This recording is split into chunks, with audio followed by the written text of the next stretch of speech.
A paz do Senhor, sejam bem-vindos a mais uma leitura da Bíblia. E hoje vamos iniciar o livro de Efésios. Vamos ler o capítulo 1, 2, 3 e 4. Vamos lá então? Capítulo 1 de Efésios. Saudação. Eu, Paulo, apóstolo de Cristo Jesus, pela vontade de Deus, escrevo esta carta ao povo de Deus da cidade de Éfeso, o povo que é fiel por estar unido com Cristo Jesus. Que a graça e a paz de Deus, nosso Pai, e do nosso Senhor Jesus Cristo estejam com vocês. Bênçãos espirituais. Agradecemos ao Deus e Pai do nosso Senhor Jesus Cristo, pois Ele nos tem abençoado por estarmos unidos com Cristo, dando-nos todos os dons espirituais do mundo celestial. Antes da criação do mundo, Deus já nos havia escolhido para sermos dele, por meio da nossa união com Cristo, a fim de pertencermos somente a Deus e nos apresentarmos diante dele sem culpa. Por causa do seu amor por nós, Deus já havia resolvido que nos tornaria seus filhos por meio de Jesus Cristo, pois este era o seu prazer e a sua vontade. Portanto, louvemos a Deus pela sua gloriosa graça, que ele nos deu gratuitamente por meio do seu querido Filho. Pois, pela morte de Cristo na cruz, nós somos libertados, isso é, os nossos pecados são perdoados. Como é maravilhosa a graça de Deus, que ele nos deu com tanta fartura.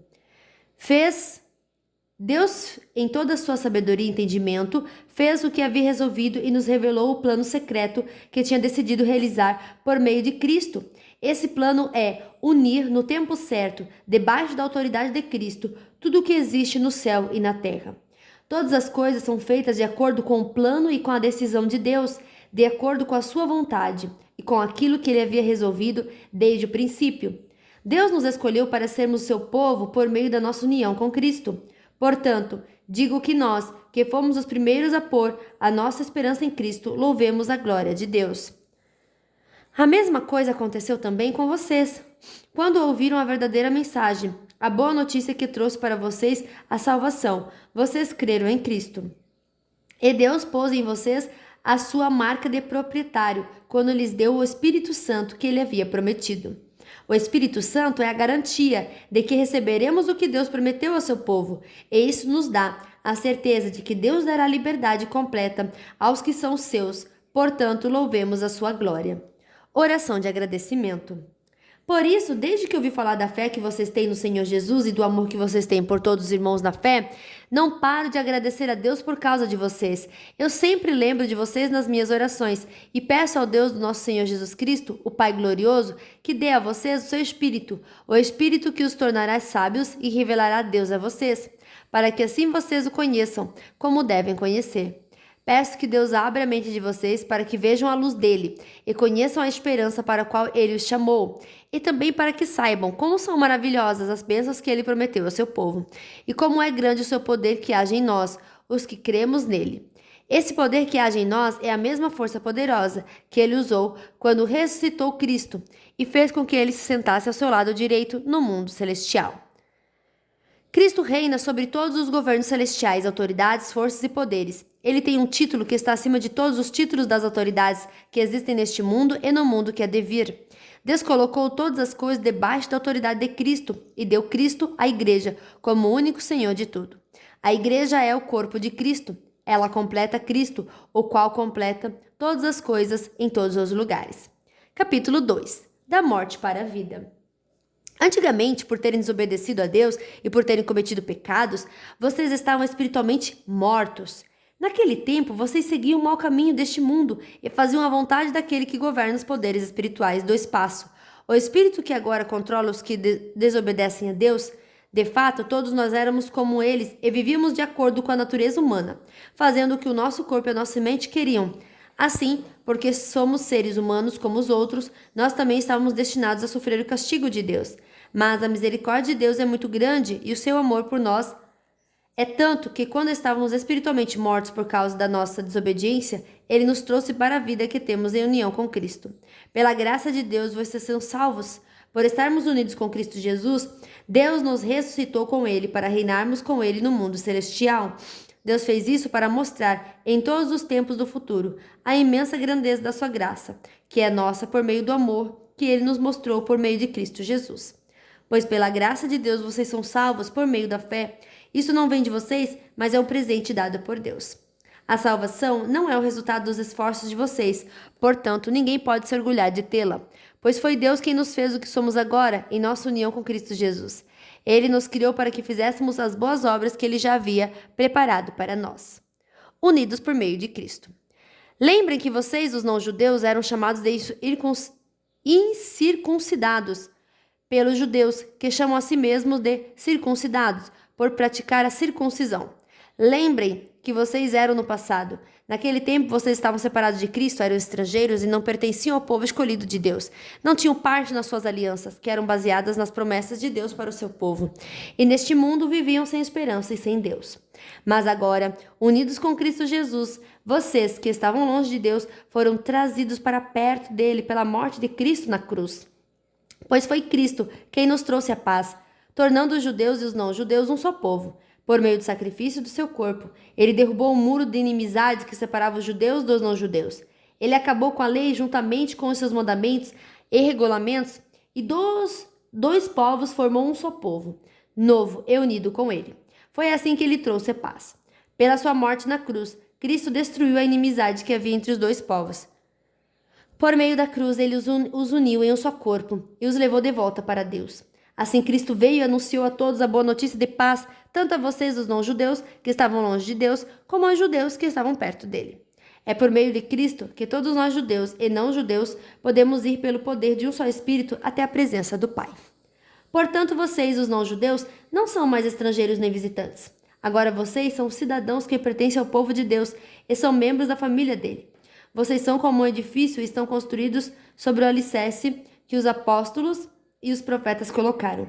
E a pedra fundamental desse edifício é o próprio Cristo Jesus. Ele mantém o edifício todo bem firme e faz com que cresça como um templo edificado ao Senhor, dedicado ao Senhor.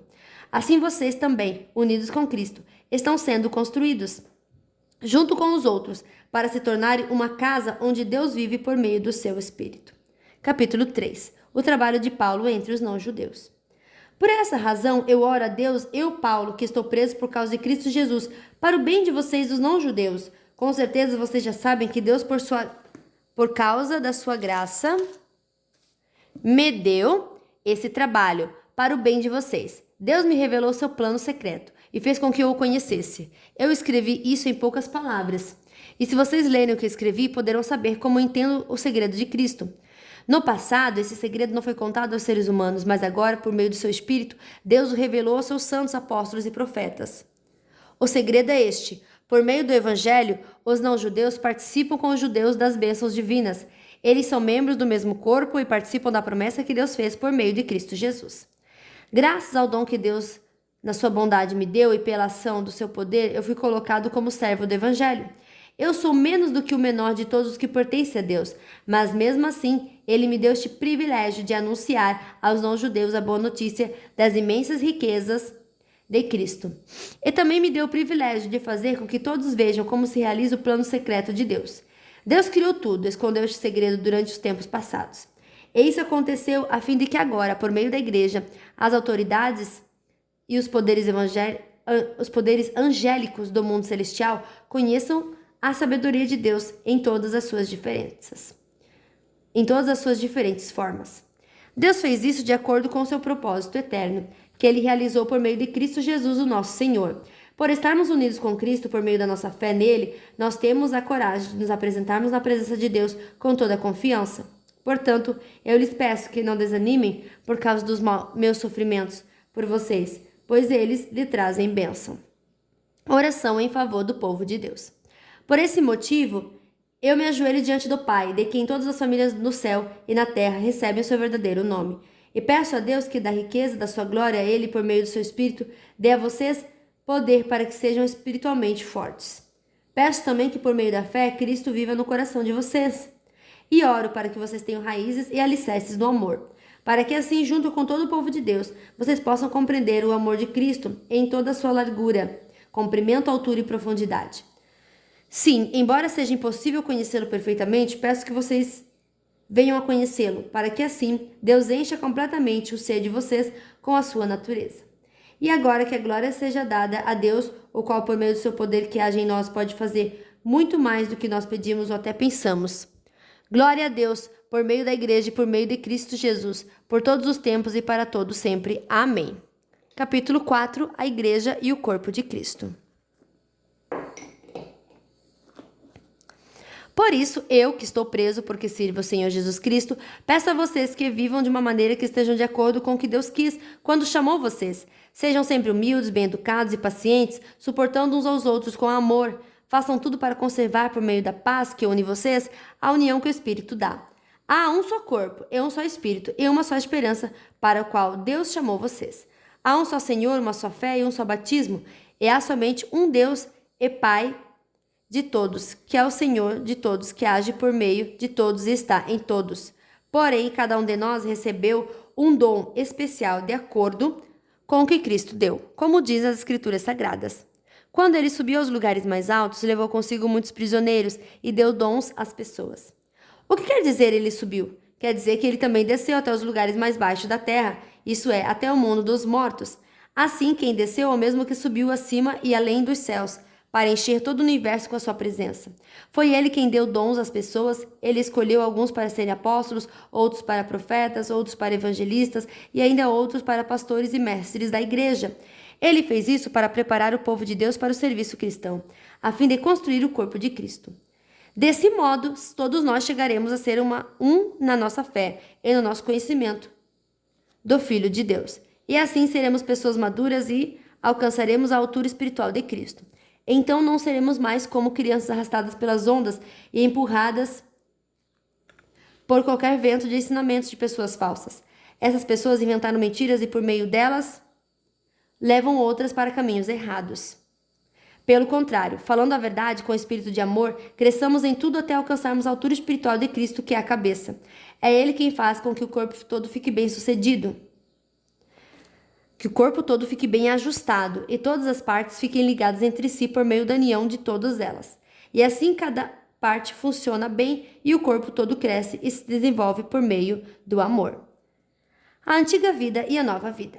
Portanto, em nome do Senhor Jesus eu digo e insisto no seguinte: não vivam mais como os pagãos, pois os pensamentos deles não têm valor e a mente deles está na escuridão. Eles não têm parte na vida que Deus dá, porque são completamente ignorantes e teimosos. Eles perderam toda a vergonha e se entregaram totalmente aos vícios. Eles não têm nenhum controle e fazem todo tipo de coisas indecentes. Mas não foi essa a maneira de viver que vocês aprenderam, como seguidores de Cristo. Com certeza vocês ouviram falar dele e, como seus seguidores, aprenderam a verdade que está em Jesus. Portanto, abandonem a velha natureza de vocês, que fazia com que vocês vivessem uma vida de pecados e que estava sendo destruída pelos seus desejos enganosos. É preciso que o coração e a mente de vocês sejam completamente renovados. Vistam-se com a nova natureza criada por Deus, que é parecida com a sua própria natureza e que se mostra na vida verdadeira, a qual é correta e dedicada a Ele. Como viver a nova vida? Por isso, não mintam mais, que cada dia um diga a verdade para o seu irmão na fé, pois todos nós somos membros do corpo de Cristo. Se vocês ficarem com raiva, não deixe que isso faça com que pequem e não fiquem o dia inteiro com raiva. Não deem ao diabo oportunidade para tentar vocês. Quem roubava, que não roube mais. Porém, comece a trabalhar a fim de viver honestamente e poder ajudar os pobres. Não digam palavras que fazem mal uns aos outros, mas usem apenas palavras boas, que ajudam os outros a crescer na fé e a conseguir o que necessitam, para que as coisas que vocês dizem façam bem aos que ouvem. E não faça com que o Espírito Santo de Deus fique triste, pois o Espírito é a marca da propriedade de Deus colocada em vocês, a qual é a garantia de que chegará o dia em que Deus os libertará. Abandone toda amargura, todo ódio, toda raiva, nada de gritarias, insultos e maldades. Pelo contrário, sejam bons e atenciosos uns para os outros. E perdoem uns aos outros, assim como Deus, por meio de Cristo, perdoou vocês. Fim da nossa leitura de hoje. Que Deus abençoe a sua vida poderosamente e até amanhã. Tchau!